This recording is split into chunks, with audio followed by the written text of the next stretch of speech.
বন্দ্যোপাধ্যায় মাথায় তুলেছে। তার একটাই কারণ, ভাঙড় থেকে রসদ যায়, রসদ। আমি আর ডাইরেক্ট বলছি না, ভাঙড় থেকে অনেক কিছু পান যিনি এখন বাংলার মুখ্যমন্ত্রী। সেই কারণে একজন কুখ্যাত খুনি, একজন অত্যাচারিত। আজকে আপনারা ভাবতে পারেন, গত কয়েকদিন আগে তিনি পোলেরহাট বাজারে, পোলেরহাট থানায় যাচ্ছিলেন, থানা থেকে ফিরছেন, তখন 20খানা গাড়ি থানার সাথে, থানার লোক ফিট করা ছিল, থানার লোকই বোম মেরেছে। তারপরে আইএসএফের লোকেদের অ্যারেস্ট করা হয়েছে, এখনো তারা জেলে আছে। বেশ কিছু ছেলে সেখানে ছিল, নেতৃত্ব, অঞ্চল নেতৃত্বদের নামেও কেস করে তাদের বাইরে রাখা হয়েছে। আজকে এই ধরনের হচ্ছে শওকত মোল্লার প্ল্যান। সেই প্ল্যান আজকে পরিষ্কার প্রমাণ হয়ে গেল। আল্লাহ দেখিয়ে দিল যে মিথ্যে করে আইএসএফদের নামে কেস দেওয়া আর বোম মারা। আজকে দুজন ছেলে তৃণমূল কংগ্রেসের, আজকে তারা মৃত্যুর সাথে মৃত্যু হয়েছে, আর 4 জনের হাত পা উড়ে গেছে, হসপিটালে আছে। তাও সেটা কোথায়? ক্যানিং হসপিটাল, ক্যানিংয়ে ওই যে জায়গাটা কি আনসারুল, ঝোড়োর মোড়ে, ক্যানিংয়ে ঝোড়োর মোড়ে শওকত মোল্লার নিজস্ব জায়গা।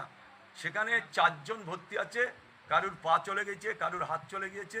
তারাও 4 জন মৃত্যুর সাথে লড়াই করছে, যে কোনো সময় মারা যেতে পারে।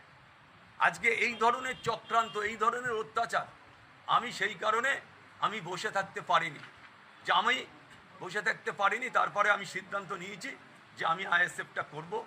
আইএসএফটা সিদ্ধান্ত আজ থেকে কয়েক মাস আগে নিয়েছি। তারপরে পরপর প্রসেস চলতে আলোচনা করতে করতে আজকে আমি দলে জয়েন করলাম।